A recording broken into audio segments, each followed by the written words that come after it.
Hello everyone. पिछले video में हमने पार्ट 2 किसान का न्याय आधा पढ़ लिया था, पार्ट 1। आज हम शुरू करते हैं पार्ट 2। राजा विक्रमादित्य जब वेश बदलकर हमेशा की भांति जब निकलता है तो वहाँ पर जो किसान चर्चा करते हैं, बातचीत करते हैं, तो उनकी बातों को सुनते हुए उनको लगता है, कोई किसान कहता है कि वो उसके पास एक ऐसी शक्ति है जिसके कारण वो सुनकर बता सकता है कि जो आम के पत्ते हैं वो कितने पुराने होते हैं। तो इस यहाँ से आगे से पढ़ते हैं अपन कि आम के पत्ते कितने पुराने हैं। अगर पत्ते नए होंगे तो पता चल जाएगा कि सोमदत्त ने हेरा फेरी की है।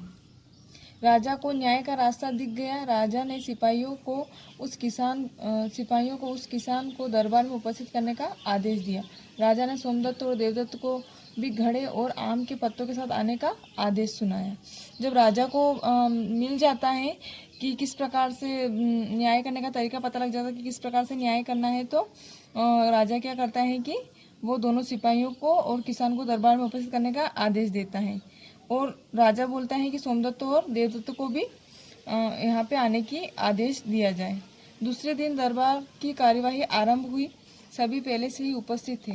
राजा ने किसान से कहा, सुना है तुम पत्तों को सुनकर बता सकते हो कि वो कितने पुराने हैं। अब तुम इन पत्तों को सुनकर बताओ कि ये कितने पुराने हैं, है ना। तो जब दूसरे दिन सब इकट्ठे होते हैं, कार्यवाही होती है, मीटिंग होती है, तो सब वहीं पे बैठे हुए होते हैं। तब राजा बोलता है कि मैंने सुना है कि तुम पत्ते सुन के बता सकते हो, तो अब बताओ कि तुम ये पता लगा के बताओ कि ये पत्ते कितने पुराने हैं। तो किसान क्या करता है, किसान ने पत्तों को हाथों में लिया और सुनकर कहा, महाराज ये पत्ते सिर्फ 2 महीने पुराने हैं। तो किसान क्या करता है कि फटाफट से बता देता है, सुनते से ही वो उसको पता लग जाता है कि ये कितने सिर्फ 2 महीने ही पुराने हैं। तो वो राजा से इस प्रकार से बोलता है। इतना सुनते ही सोमदत्त थर-थर काँपने लगा। उसने अपनी गलती स्वीकार की और बोला, महाराज मुझसे गलती हो गई, मेरे मन में लालच आ गया था, मुझे क्षमा करें। दुहाई महाराज दुहाई। राजा ने देवदत्त की ओर देखा और कहा, देवदत्त तुम क्या चाहते हो, है ना। तो जब वो सुनता है, जब वो बोल देता है कि सिर्फ 2 ही महीने पुराने हैं, तो सब दूध का दूध और पानी का पानी हो जाता है ना। तो जो सोमदत्त रहता है वो डर के मारे कांपने लगता है, को पसीना निकलने लगता है, वो बहुत घबरा जाता है। और फिर वो अपनी गलती एक्सेप्ट करता है कि मुझसे गलती हो गई है और मैंने ही लालच के कारण ऐसा काम किया है, तो आप मुझे माफ़ कर दीजिए। वो सॉरी बोलता है और बहुत गिड़गिड़ाता है। तब राजा देवदत्त की ओर देखता है और पूछता है कि देवदत्त तुम क्या चाहते हो। मतलब देवदत्त से वो चाहते हैं कि जो मतलब वो राजा का ऐसा था कि वो चाहते थे कि जो देवदत्त चाहता है वो हो, जिसमें वो मतलब उसको जो अच्छा लगे वो काम राजा चाहता था। उसके मन से वो उसको कोई पनिशमेंट नहीं देना चाहता था। आगे देखते हैं। देवदत्त ने कहा, जो महाराज आज्ञा दे। तो देवदत्त ने कहा कि महाराज आपको जैसा लगे वैसा कीजिए।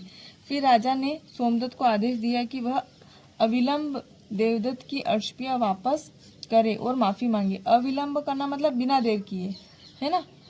मतलब राजा ने उसको आदेश दिया कि बिल्कुल भी देर, 1 सेकंड की देर नहीं करो और वापस से उसकी अर्शियां उसे दे दो और माफ़ी मांगे। देवदत्त की पूरी अर्शियां वापस करने का आश्वासन देते हुए क्षमा की गुहार लगाई। आश्वासन मीन्स दिलासा दिलाना या तसल्ली देना। सोमदत्त के अनुरोध पर राजा ने उसे क्षमा प्रदान कर दिया। सोमदत्त ने देवदत्त की सारी अर्शियां वापस कर दी और फिर कोई हेराफेरी न करने की कसम खाई। इस प्रकार से क्या होता है कि जो किसान रहता है उसको वापस से उसकी वो जो सोमदत्त रहता है उसको वापस से देवदत्त की अर्शियां वापस देनी होती है और फिर कभी भी ऐसा काम नहीं करने की वो कसम खाता है। तो बच्चों आपको ये समझ में आ गया होगा पार्ट। अब मैं आपने शब्दार्थ लिख लिए होंगे, मैं आपको क्वेश्चन आंसर एक्सप्लेन कर देती हूँ। तो वो भी आपको देखना है और अपनी कॉपी में लिखना है। आओ करें 3। किसने कहा, किससे कहा और कब कहा। ये सारे क्वेश्चन आंसर आपको अपनी फेयर कॉपी में लिखने हैं। क वाला है, मित्र देवदत्त यह तुम्हारा ही घर है, कहीं भी रख दो, जब तीर्थ यात्रा से वापस आना तो ले जाना। ये बात किसने कही और किससे कही, कब कही। इसका आंसर लिखेंगे। यह बात सोमदत्त ने देवदत्त से तब कही जब वह अर्शियां से भरा मटका उसके पास रखने के लिए आया था। नेक्स्ट क्वेश्चन है, मित्र, जब मैंने घड़ा रखा था तब उसमें 1000 अरशपियाँ रखी थी, लेकिन अब उसमें एक भी नहीं है। यह बात किसने कही, किससे कही और कब कही? यह बात देवदत्त ने सोमदत्त से तब कही जब वह मटके में अरशपियाँ न होने की शिकायत लेकर उसके पास गया। ठीक है, नेक्स्ट है, इसमें कौन सी बड़ी बात है? मैं सूंघकर बता सकता हूँ कि आम के पत्ते कितने पुराने हैं। अगर नए होंगे तो पता चल जाएगा कि सोमदत्त ने हेराफेरी की है। यह बात किसने कही और कब कही और किससे कही? तो यह बात दूसरे किसान ने पहले किसान से तब कही जब उसने कहा कि सचमुच राजा के पास कोई साक्ष्य नहीं है, फिर न्याय कैसे होगा? नेक्स्ट क्वेश्चन, महाराज मुझसे गलती हो गई, मेरे मन में लालच आ गया था, मुझे क्षमा करे, दुहाई महाराज दुहाई। ये वाली बात, यह बात सोमदत्त ने राजा विक्रमादित्य से तब कही जब किसान ने कहा कि ये आम के पत्ते तो मात्र 2 महीने ही पुराने हैं। लास्ट क्वेश्चन, देवदत्त तुम क्या चाहते हो?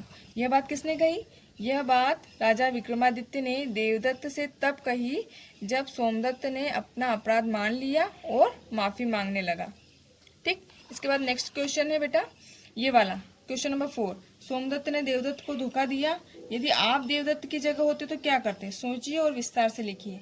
ये आपको सेल्फ अपने दिमाग से सोचना है और चैप्टर के आधार पे आपको लिखना है, और ये भी आपको अपनी फेयर कॉपी में उतारना है। ठीक है, इसका आंसर आप खुद लिखेंगे, पाठ की जो भी मैंने पाठ समझाया उसके आधार पे सोच समझ के।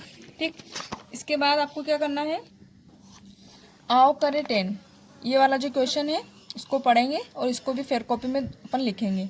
इसमें दोनों का नज़रिया बताना है। दी गई इस घटना को ध्यान में रखते हुए नीना और काम्या दोनों के विचारात्मक पहलू लिखिए। चलिए इसको रीड करते हैं। नीना, काम्या और साहिल बचपन के मित्र थे। उस दिन साहिल का जन्मदिन था।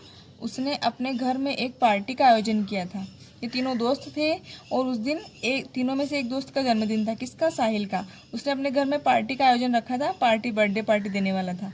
उसने नीना, काम्या और अपने अन्य मित्रों को घर पर निमंत्रित किया। जिसका बर्थडे था उसने सबको इनवाइट किया।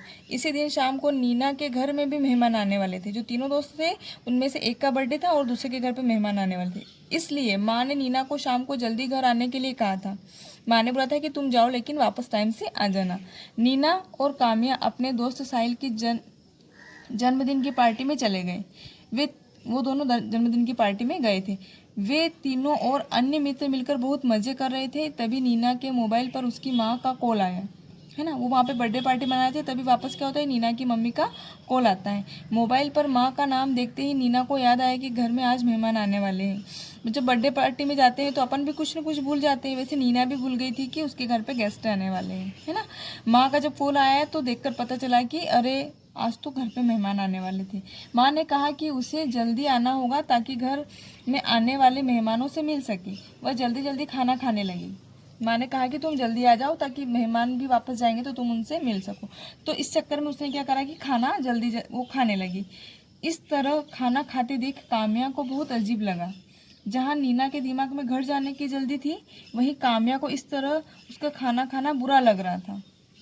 तो अब क्या होता है कि उसके दिमाग में क्या चल रहा था कि घर पे मेहमान आने वाले हैं, आए हुए हैं, तो मुझे खाना खा के जल्दी घर जाना है। इस चक्कर में वो क्या करने लगी, खाना जल्दी जल्दी खाने लगी। तो काम्या जो उसकी फ्रेंड थी उसको बड़ा अजीब लग रहा था कि नीना इस तरह से क्यों खाना खा रही, उसको मतलब इस तरीके से उसका खाना खाना अच्छा नहीं लग रहा था। तो इसमें अपन क्या सोचते हैं कि नीना के दिमाग में क्या बात चल रही थी कि मुझे घर जाना है वरना माँ मुझे डांट लगाएगी। और दूसरी तरफ काम्या के दिमाग में क्या चल रहा था कि इस तरीके से खाना अच्छी बात नहीं है, जल्दी जल्दी खाना, है ना। तो अब इसका आंसर अपन इस प्रकार से लिखेंगे। पहला है नीना का नजरिया। अगर अपन इसको नीना के नजरिए से देखते हैं तो वो क्या सोच रही है, ओह मुझे देर हो गई, मम्मी ने मुझे आज जल्दी घर आने को कहा है, अगर मैं देर से पहुंची तो वे नाराज हो जाएगी। इसमें ये किसका नज़रिया है, नीना। ये नीना के नज़रिए से सोचते हैं तो इसका आंसर ये लिखेंगे। लेकिन जब हम काम्या के हिसाब से सोचते हैं तो इसका आंसर क्या होगा, ओह नीना कितने गंदे तरीके से खाना खा रही हैं, सारा खाना उसके मुंह से बाहर गिर रहा है, कितना गंदा लग रहा है, सब लोग उसे देख रहे हैं, है ना। इसमें काम्या काम्या की सोच क्या है कि नीना को इस तरीके से जल्दी जल्दी खाना नहीं खाना चाहिए, क्योंकि खाना जो है बाहर निकल रहा है और बहुत बुरी तरीके से वो खाना खाई तो सब लोग उसकी तरफ देख रहे हैं, तो ये बड़ा ओड लग रहा है, अच्छा नहीं लग रहा है, सब उसकी तरफ देख रहे हैं। तो दोनों के नज़रिए बहुत अलग अलग हैं और दोनों अपनी अपनी जगह सही हैं। तो बच्चों आपको समझ में आ गया होगा, ये भी आपको अपनी फेयर कॉपी में लिखना है। ठीक है, thank you, have a nice day.